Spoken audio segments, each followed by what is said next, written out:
I will use 5 but I'm not sure. Now she and a friend who exactly. My 4th read of November affect you if it doesn't. My 6th read of what? Throne of Glass. My 7th read of and because of Hey guys, this is Sonali, the Melodramatic Bookworm. Welcome back to my channel. Today I'm here with my December 2018 wrap up, but not in the way that I usually do it. Call me crazy or lazy, but I am sort of tired of the usual thing, so I thought why not ditch the lengthy descriptions and just go for a short, concise manner of putting my thoughts through that will convey my opinion of the book as effectively as any of my other wrap-ups. The solution that I came up with was that I will explain what the book is about. I will tell you what the book is about, but then I will use 5 phrases that will describe my opinion about the book. It makes my job so much easier. But I'm not sure how this is going to go, so let's get on with the video and let's test this thing out. My first book of December was Eating Wasps by Anita Nair. This is the story of Sri Lakshmi, an author who has committed suicide but has been tethered to this world for years after her death. One day, a little girl finds a piece of Sri Lakshmi that is preventing her from leaving this world, and thus she embarks on an exploration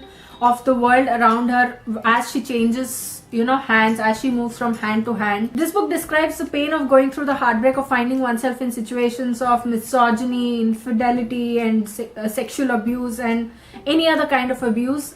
The pain remains the same. For me, Eating Wasps was painfully poignant, uncomfortably realistic and hard-hitting, an eye-opener though without solutions, a little predictable in places, and a genius amalgamation of different short stories. I gave Eating Wasps 4 out of 5 stars. My second book of December was Endurer, a rape story by Kapil Raj. This is the story of Palak, a rich girl who indulges in the luxuries of life along with her friends, including the unnecessary ones like drugs. A series of unfortunate events leads to a few men with twisted mindsets drugging and raping her. Now she and her friends must find out what it was that led to this and what exactly happened. Will she be able to stand it when she finds out who exactly was involved in this? Forms the rest of the story. For me, Endurer, a rape story was well intentioned. It was capable of evoking the right emotions, but was let down by the writing style and had too many unnecessary plot points and description.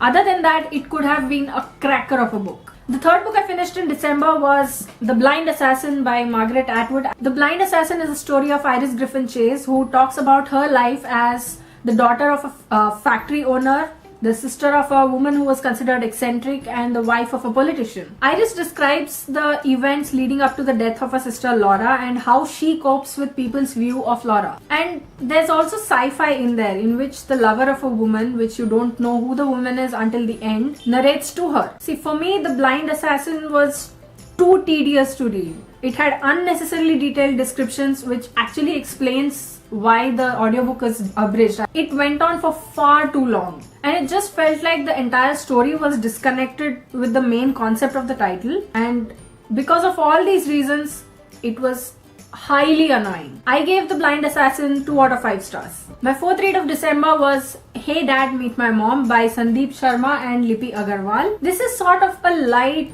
supernatural, contemporary read, if you can call it that, but I am really not sure which category that this actually falls into. This story is about a future son haunting his dad and trying to make him look for his mom. How these almost supernatural sightings change the life of the dad and affect him, and how they lead to a series of events that could have been construed as quite possible form the rest of the story. For me, this book was not well written language wise, and it has phrases that are inappropriately used, like they are not needed in that particular place. This book had potential but did not live up to it. It talks about psychiatric help in contradictory tones.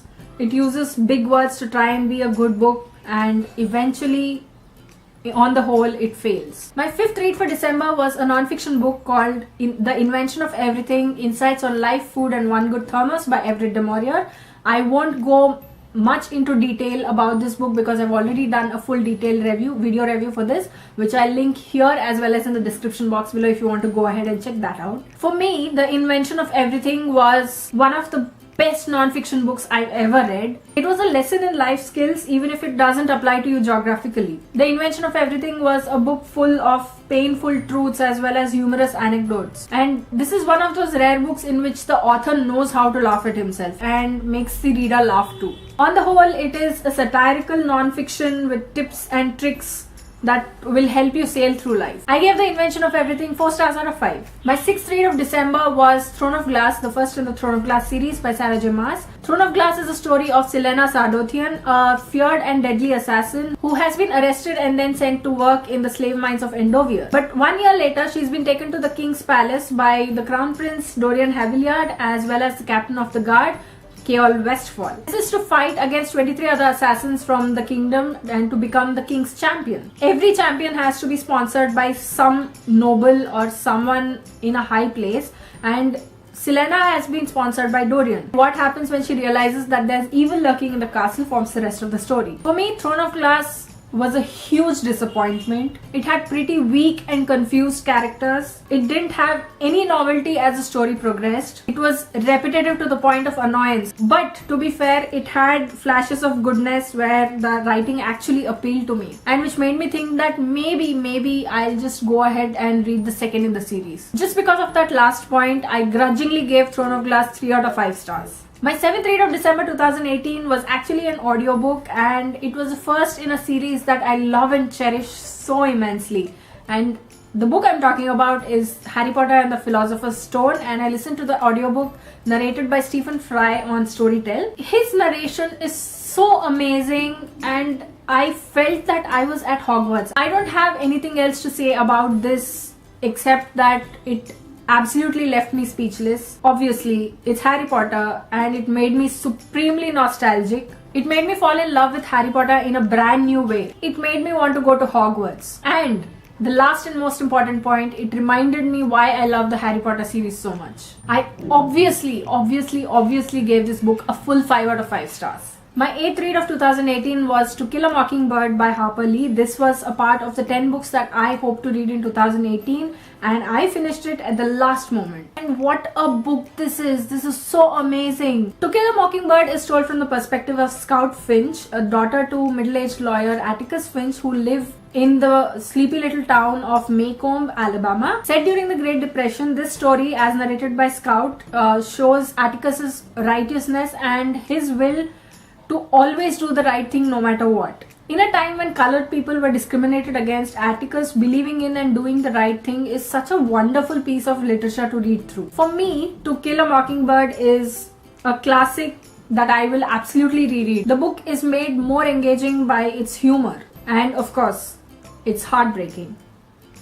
It makes you cry. It's an eye-opener. It's a complete eye-opener. A book that is full of hope and which is a must-read for everyone. I gave To Kill a Mockingbird 4.5 out of 5 stars. My 9th read of December was Fantastic Beasts and Where to Find Them, the original screenplay by J.K. Rowling. And though this is not at the level that the Harry Potter series is, I loved this book because of these reasons. When I read this, I got a few tidbits that I actually missed in the movie. There were some points that foreshadowed things and they made me go wow. Reading through a screenplay and imagining is always amazing, and I love that about this. And all the actors who played the characters actually fit into my imagination of those characters. And it's not because I watched the movie, but because I think that the actors who were cast were actually perfect for the roles. And it's the Harry Potter universe.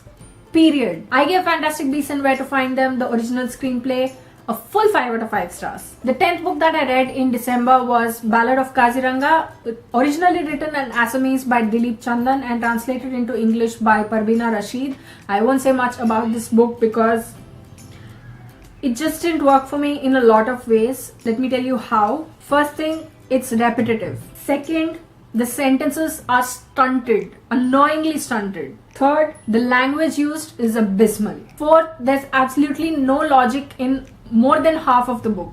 The fifth point is that it took a workable topic and unintentionally trashed it. I gave this book 1 out of 5 stars. The 11th book that I read in December was Speechless, What Would You Do? What Would You Say If Your Life Depended Upon It by Roshan Abbas and Siddharth Banerjee. This is a short read and it combines logic and magic, and tells you how you should be on stage, what tips and tricks you should actually apply to make a successful public speaker. This book will definitely help you improve your public speaking skills. Just go ahead and pick it up. What I loved about this book were the interviews at the end of the book, the crisp manner of writing, the humor splattered here and there in a non-fiction book, and that makes it a very fun read. The anecdotes and examples, and the fact that it's a non-fiction book and yet highly enjoyable.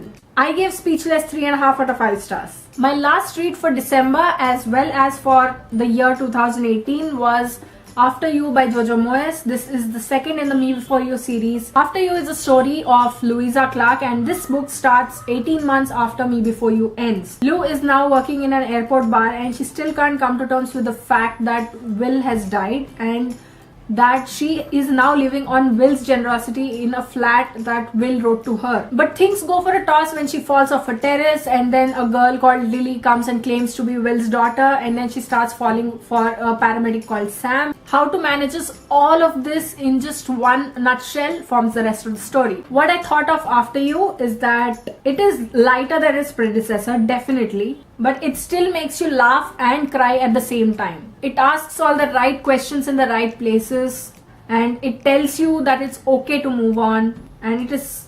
simplistically beautiful. I gave After You 4 out of 5 stars. So those were the books that I read in December. Which ones of these have you read? Which books did you read in December? Which ones do you plan to read in the rest of 2019?